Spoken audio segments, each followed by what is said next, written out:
जय भोले सभी को। आज मैं आपको ऐसी रोचक कहानी के बारे में बताने जा रही हूँ जिसे सुनकर हमारे मन में घूम रहे प्रश्नों का एक तरफ समाधान होता है और दूसरी तरफ हम पाप कर्म का ज्ञान प्राप्त करके नैतिकता की ओर कदम बढ़ाते हैं। इसी तरह भगवान शिव और माता पार्वती की इतनी कथाएं मिलती हैं जो कि दाम्पत्य प्रेम और छेड़छाड़ के रस से परिपूर्ण होकर सभी को हर्षित करती हैं तथा नीति का ज्ञान देती हैं। तो आइए मैं आपको बताने जा रही हूँ कि गौ माता को क्यों खानी पड़ती है झूठन, जबकि भारत में गाय को माता का स्थान दिया गया है। पुराणों में उसे साक्षात देव की संज्ञा दी गई है। माना जाता है कि कामधेनु का हर अंश मानव मात्र के लिए वरदान है। हर गृहस्थी की रसोई में पहली रोटी गौ माता के नाम से निकाली जाती है। सुख और दुख से जुड़ा कोई भी धार्मिक अनुष्ठान हो, गौ माता का ग्रास निकाले बिना पूरा नहीं होता। इसके बावजूद भी परम पूज्य गौ माता के झुंड कचरे के ढेर पर झूठन से पेट भरते दिखाई देते हैं। तो ऐसे में इनको देखकर मन में प्रश्न आना स्वाभाविक है कि गौ माता की ऐसी दुर्गति क्यों। इससे जुड़ी हुई कहानी ही मैं आपको सुनाने जा रही हूँ कि ऐसा क्या हुआ था कि गौ माता को झूठन खानी पड़ती है। ऐसा सिर्फ माता पार्वती के श्राप के कारण हुआ है। इसके पीछे की कहानी मैं आपको सुनाने जा रही हूँ। एक बार की बात है जब भगवान शिव और माता पार्वती समुद्र के किनारे विहार करने गए थे।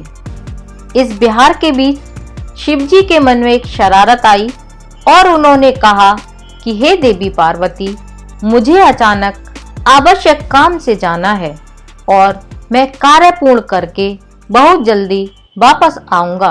आप मेरी यहीं पर प्रतीक्षा करना। और असली में शिवजी पार्वती जी को परेशान करना चाहते थे और यही छेड़खानी ठिठोली शिव पार्वती के दाम्पत्य जीवन को सबसे अनमोल बनाती है और यही उनकी कहानियों को सबसे रोचक और रसमय बनाता है। शिवजी की बात मानकर देवी पार्वती अकेले ही तट पर बैठकर उनकी प्रतीक्षा करने लगी। इसी तरह शाम हो गई और उस दिन तीज की तिथि थी। जब रात तक शिवजी ना लौटे तो देवी पार्वती ने तट पर ही रेत के शिवलिंग बनाकर आसपास उपलब्ध पूजन सामग्री से रात भर शिवजी का निर्जला निराहार व्रत संपूर्ण किया। शिवजी सूक्ष्म रूप में वहीं उपस्थित थे और हर गतिविधि के साक्षी थे। सुबह होने पर माता पार्वती ने समुद्र में रेत के शिवलिंग और पूजन सामग्री का विसर्जन कर दिया।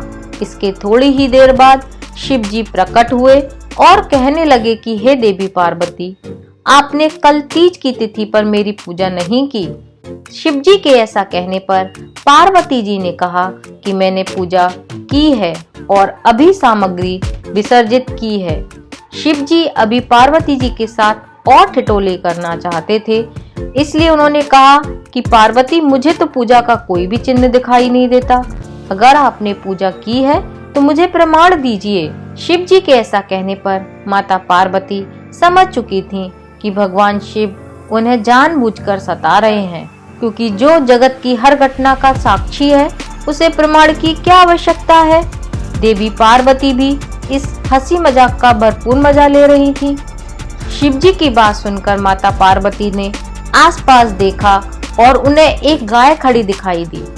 उन्होंने शिवजी से कहा कि ये गाय मेरी साक्षी है, मेरे पूजा करते समय यह उपस्थित थी। शिवजी ने गाय से पूछा कि क्या आपने पार्वती को पूजा करते देखा है? गाय ने ना में सिर हिला दिया। शिवजी ने कहा, पार्वती जी, आप असत्य कह रही हैं। गाय ने आपकी गवाही नहीं दी। सामने स्वयं को अकारण झूठा साबित होना पार्वती जी सहन नहीं कर पाई और उन्होंने उसी वक्त गाय को श्राप दिया कि तू दिव्य जन्मा है, जगत का कल्याण करने के लिए प्रकट हुई है, इसलिए जनहित के लिए तेरे गुण यथावत रहेंगे, किंतु जिस मुख से तूने झूठी गवाही दी है उसे दंड भुगतना ही होगा, कारण अब से झूठन ही तेरा आहार होगा। इस तरह झूठ बोलने से गौ माता पार्वती माता के क्रोध की भागी बनी और आज तक उनकी संतति अच्छा भोजन प्राप्त होने के बावजूद भी जूठन खाने के लिए बाध्य है।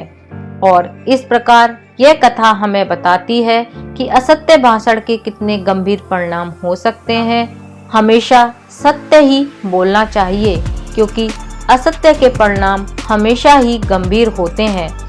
और दोस्तों, अगर आपको ये कहानी अच्छी लगी हो तो कमेंट करके जरूर बताना और अपने दोस्तों और फैमिली मेंबर्स के साथ इसको शेयर करना।